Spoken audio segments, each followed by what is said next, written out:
Pierre Dartout, bonsoir. Bonsoir. Merci d'avoir répondu à notre invitation à l'aube de cette nouvelle année.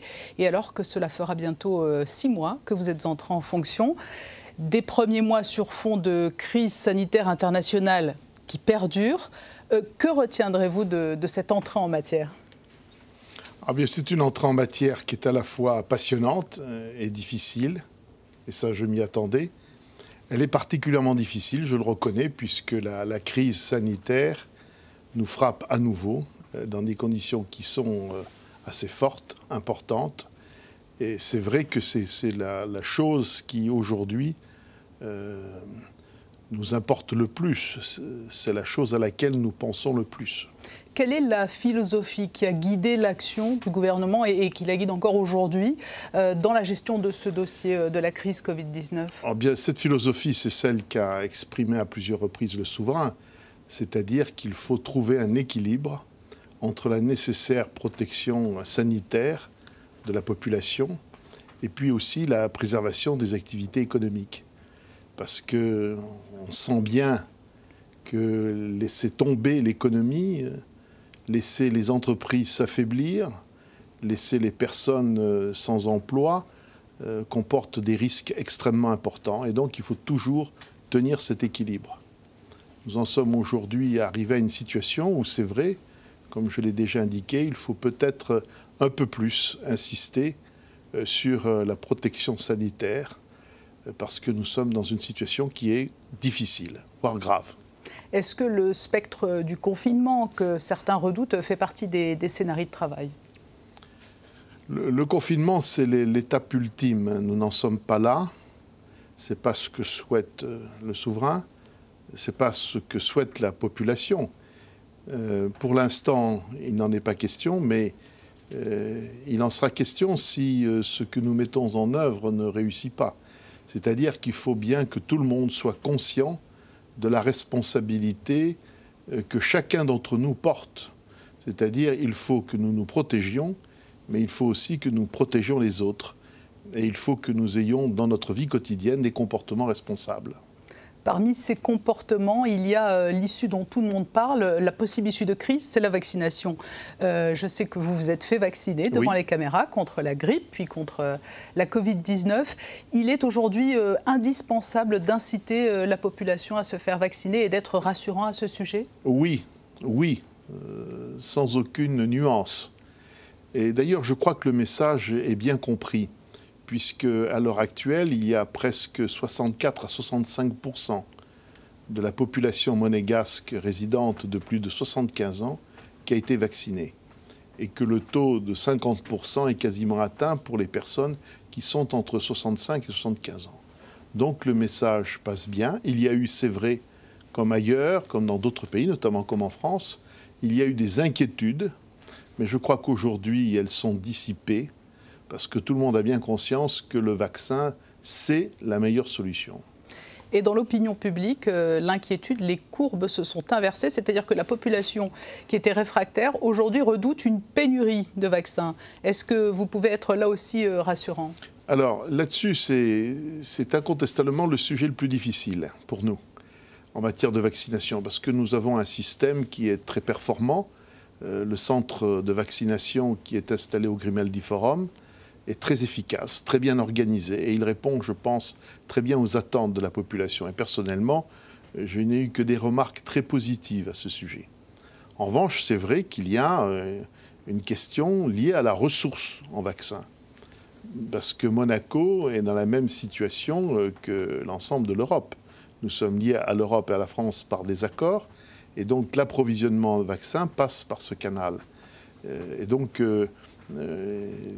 l'Europe est en tension en ce qui concerne les vaccins, et nous aussi nous le sommes. Cela dit, l'orientation fixée par le souverain est très claire. Il faut qu'on fasse tout, bien sûr, pour ne pas être dans une situation de pénurie. Vous ne l'avez pas caché en fin de semaine dernière, les courbes étaient inquiétantes. Il semble désormais qu'il y ait un fléchissement, vous nous le confirmez, un fléchissement plutôt positif. Alors, hier soir, il y avait un fléchissement positif, et avant-hier, dimanche. Mais 2 jours ne suffisent pas pour dire si l'évolution devient favorable ou pas. Nous avons eu une mauvaise surprise dans la deuxième quinzaine du mois de janvier. Nous avions constaté que les cas se stabilisaient, le nombre de cas était stable. Et nous pensions que les choses étaient en train d'évoluer favorablement. Et puis malheureusement, nous avons eu la semaine dernière des journées, notamment le mardi dernier, il y a une semaine, avec des chiffres très élevés. Et cela, à nouveau, nous a conduit à être très vigilants. Face à la persistance de cette crise, est-ce que les finances de l'État vont pouvoir supporter l'effort de crise? Est-ce qu'aujourd'hui, on peut parler et on peut envisager une relance, une véritable relance dans ces conditions et en cette période? Je pense que d'abord, du fait de la politique qui a été menée en principauté, l'économie de Monaco est globalement moins affaiblie que dans d'autres endroits. Je dis bien globalement, parce qu'il y a des secteurs qui souffrent beaucoup, comme le secteur de l'événementiel. Certaines parties de la principauté, comme le Rocher, souffrent beaucoup. Donc nous devons faire très attention à cela. Mais globalement, l'économie a moins souffert qu'ailleurs. Le plan de relance commence à porter des effets, notamment pour les commerces, avec l'opération Carlo, qui a permis d'injecter des sommes importantes en fin d'année pour les fonctionnaires, pour que ceux-ci puissent acheter des cadeaux. Et donc, c'est beaucoup d'argent, près de 5 millions d'euros, qui ont été injectés. Et nous voyons bien aussi que les autres actions, notamment celles en faveur du développement durable, l'économie d'énergie, les vélos électriques, les travaux à domicile pour lesquels les aides sont importantes, tout cela se met en œuvre. Ce qu'il y a, c'est qu'il faut maintenant tenir dans la durée. Et il faut aussi penser aux grands événements qui vont se tenir et qui sont indispensables à l'économie de la principauté. Pour en revenir à votre question, qui est essentielle, puisque Monaco a une tradition de bonne gestion de ses finances publiques. C'est vrai que l'année 2020, cette tradition n'a pas pu être préservée, puisque nous étions dans une situation très difficile. Alors cela dit, le budget rectificatif du mois d'avril dernier a été voté avec plus de 500 millions d'euros de déficit. Et je pense que nous finirons l'année avec un déficit d'environ 110 millions d'euros. Donc ce qui est beaucoup moins que prévu, grâce aux efforts qui ont été menés en économie, grâce aux bonnes rentrées fiscales. Pour cette année 2021, le budget a été voté également en déficit, un peu plus de 100 millions d'euros. Nous espérons bien sûr faire mieux en fin d'année. Vous avez évoqué les axes de relance. Il y a le numérique notamment, qui a connu un fort développement justement au service de cette crise, avec par exemple le télétravail. C'est un axe aussi de relance au service de l'économie? Alors non seulement c'est un axe de relance, mais c'est plus que cela. C'est un axe de développement structurel de la principauté. On est dans le développement durable, dans tous les sens du terme. Et le fait que la principauté soit assez en avance, il y a la 5G, il y a le fait aussi que beaucoup de salariés disposent aujourd'hui d'outils informatiques leur permettant de travailler à distance. Dans l'administration, il y a un an, c'était 25% qui étaient équipés. Maintenant, aujourd'hui, c'est près de 60%. Donc, des efforts considérables sont faits, à la fois pour travailler dans de bonnes conditions et à la fois pour bien résister à cette pandémie. Alors la gestion de la crise, bien évidemment, conditionne beaucoup de choses. Mais quels sont les autres dossiers prioritaires en ce début d'année sur la table du gouvernement? Oh bien, c'est de façon générale, c'est ce que je viens de vous dire, c'est les actions structurelles qui doivent porter des effets à moyen long terme pour garantir l'attractivité de la principauté. Il y a un modèle économique qui a été mis à mal, c'est vrai, par la pandémie. On ne peut pas rester dans les situations trop figées. Il faut chaque fois se remettre en cause et s'adapter. Et donc, il y a deux pistes essentielles, bien évidemment. L'une qui correspond à une priorité ancienne, voulue avant tout par le prince, qui est le développement durable, la lutte contre la pollution, la lutte contre le réchauffement climatique et ses conséquences, avec tout ce qui est entrepris en matière énergétique notamment, qui doit nous conduire aussi dans une perspective de plusieurs années, naturellement, à avoir en matière de mobilité des efforts très importants menés en matière d'électrification, par exemple au niveau des véhicules ou des transports en commun. Ça, c'est le premier point. Et puis le deuxième point, vous l'avez dit, c'est le numérique. Parce qu'aujourd'hui, une société, un territoire attractif doivent être très performants dans ce domaine. Et je pense qu'ici, on est bien parti. Et on est bien parti aussi parce qu'on travaille très en amont. Il y a 2 mois, nous avons inauguré le collège numérique à Monaco. Et on voit bien qu'on est très en avance dans ce domaine-là. Et faire que les nouvelles générations soient le plus à l'aise possible et dans ce domaine est un facteur de développement et d'attractivité très important pour le moyen terme. Pierre Dartout, vous le savez également, il y a un dossier prioritaire majeur aux yeux des Monégasques, c'est le logement. Alors il y a aujourd'hui de très nombreux chantiers engagés dans plusieurs quartiers de Monaco.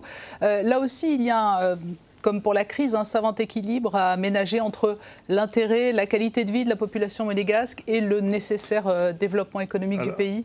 J'avoue que c'est un des sujets que j'ai découvert à mon arrivée.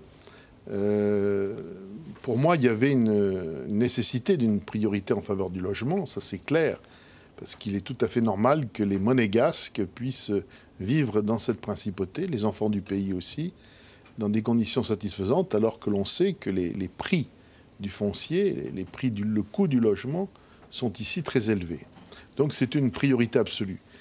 Cette année, d'ailleurs, dans notre budget, on va avoir un effort très important qui sera mené, puisqu'on va augmenter les crédits de 68 millions d'euros en la matière, pour la construction de logements.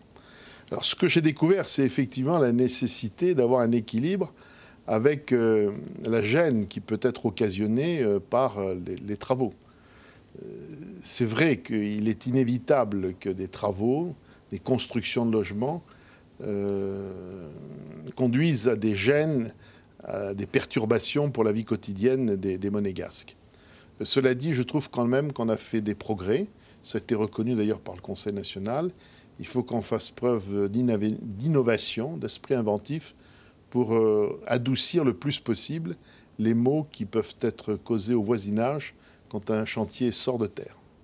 À titre plus personnel, Pierre Dartout, qu'avez-vous appris de Monaco en 6 mois? Alors je sais que vous êtes un homme de terrain lors de vos sorties professionnelles, mais également le week-end. Il n'est pas rare de vous croiser au marché de la Condamine ou même parfois même sur le bateau-bus. Qu'avez-vous appris de Monaco? Alors le bateau-bus, c'est un plaisir que je prends chaque week-end, ou le samedi ou le dimanche. J'aime traverser le port pour voir les bateaux. Et ça, c'est un plaisir que je me fais avant de me rendre plutôt du côté de Monte-Carlo pour faire d'autres courses, sans citer de marque, mais enfin en général pour acheter des livres. Alors c'est vrai que je pense que c'est ce que j'ai appris dans mon métier préfectoral. On ne travaille bien dans un territoire que si on y vit bien. Et si on y vit bien, c'est parce qu'il faut s'y adapter. Il faut comprendre les gens qui y vivent. Et c'est ce que j'essaye de faire. Ça a toujours été ma méthode. Et je dois dire que nous prenons, parce que là je parle en mon nom, mais aussi au nom de toute ma famille, mon épouse, mes enfants, nous prenons beaucoup de plaisir à vivre ici. Quel accueil vous a été réservé?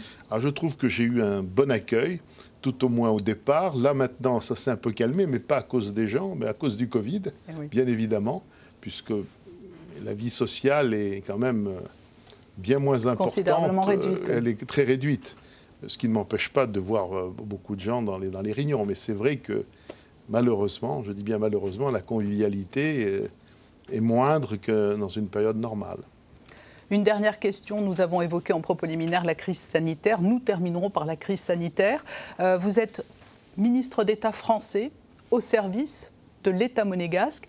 Est-ce une position délicate ou au contraire, est-ce un atout à l'heure où les relations de voisinage se sont quelque peu crispées? Écoutez, je serais tenté, mais ne m'en voulez pas de vous faire la réponse la plus facile. C'est les deux choses à la fois.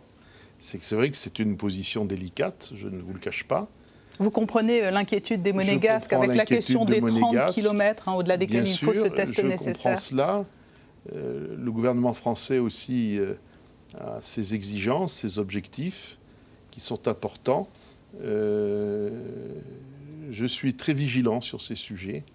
Je pense que, bien évidemment, l'intérêt des deux pays est de coopérer étroitement. L'un ne peut pas vivre sans l'autre. Monaco ne peut pas vivre sans la France. Mais, attention, je ne dis pas que la France entière ne peut pas vivre sans Monaco. Mais Monaco, c'est 45 000 emplois qui sont tenus par des Français non résidents. Je le disais très régulièrement quand j'étais préfet de la région Provence-Alpes-Côte d'Azur, la zone d'emploi de cette région où le taux de chômage est le plus bas, c'est la zone d'emploi de Menton. C'est les chiffres de l'an dernier, mais c'est encore valable, je pense, aujourd'hui. Et cela, c'est parce que Monaco est là. Pierre Dartout, merci de vous être livré à cet exercice d'entretien bilan d'étape après presque 6 mois passés à la tête du gouvernement. Merci. Merci.